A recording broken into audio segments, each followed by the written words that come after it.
तो वेलकम।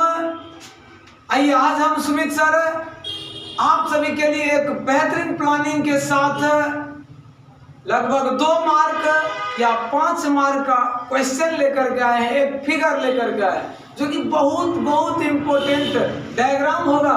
आप देख सकते हैं ये जो फिगर है सर, ये जो फिगर आप देख रहे हैं ये मादा अंडाशय या एग सेल या अंडाणु का फिगर।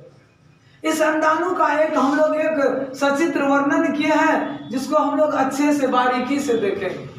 ये जो डायग्राम होगा सर, सबसे पहले बात अंडाणु या एग सेल का जो निर्माण होता है, यह एग सेल की निर्माण की क्रिया कहलाती क्या है?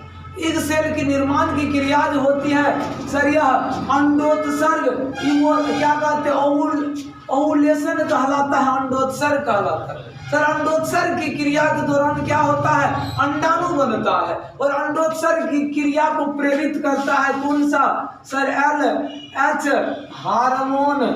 LH हार्मोन क्या करता है, अंडोत्सर्ग की क्रिया को नियंत्रित करने का काम करता है। जब अंडोत्सर्ग का निर्माण हो जाता है तब हम देख सकते हैं कि सर ये जो अंडाणु बना है, अंडाणु का सबसे बाहरी परत ढेर सारी कोशिका का समूह से बनता है, जिस कोशिका का नाम होता है ग्रेनुलोसा सेल, ग्रेनुलोसा कोशिका।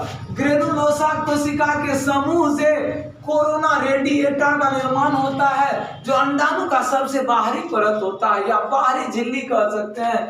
और इस कोरोना रेडिएटा के अंदर की झिल्ली जो होती है यह क्या कहलाती है सर, जोना पेलुसिडा कहलाती है, जो आंतरिक परत बनाता है, जो आंतरिक झिल्ली बनाता है। नहीं तो ओवम जो होता है, ओवम का सबसे बाहरी परत कोरोना रेडिएटा और आंतरिक परत जो होता है जोना पेलुसिडा कहलाता है।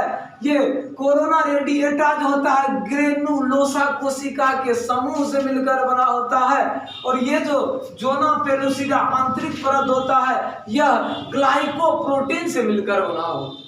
नहीं, इसमें अंतर देखेंगे, ढेर सारी अंतर होगा। उसके बाद सर इसके अंदर केंद्रक होता है, इसके अंदर सेकेंडरी ऊसाइट, द्वितीयक ऊसाइट होता है जो अगुणित होते हैं। और यही सब बात है जो कि अंडाणु के अंतर्गत हम इस फिगर के माध्यम से देखते हैं। सबसे पहले एक और बात को ध्यान देना है, जब निषेचन की क्रिया होती है, जब अंडाणु शुक्राणु एक साथ निषेचित होता है तो सबसे पहले शुक्राणु का एक्रोसोम टोपीनुमा जो संरचना होता है अंडाणु के कोरोना रेडिएटा वाले भाग को विभेदित करता है, छेदित करता है और जाकर के सबसे पहले कोरोना रेडिएटा के लेयर को तोड़ करके तब जाकर के जोना पेलुसिडा के लेयर को तोड़ता है और अंदर जाकर के ये शुक्राणु प्रवेश कर जाता है। नहीं, शुक्राणु का जो ये सर एक्रोसोम वाला भाग होता है टोपीनुमा संरचना, सबसे पहले अंडाणु के कोरोना रेडिएटा के परत को तोड़ता है, उसके बाद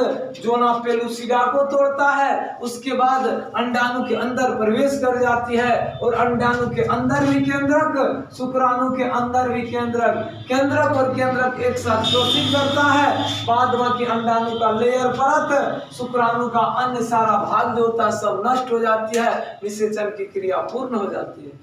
आगे की बात अगली क्लास में, आगे की बात अगली लेक्चर में। तब तक के लिए आप सभी को धन्यवाद। अच्छा लगा हो तो आगे पॉइंट क्लियर कीजिए कि सर अब इसके बाद किस टॉपिक पर वीडियो लेकर के आएंगे। तब तक के लिए धन्यवाद।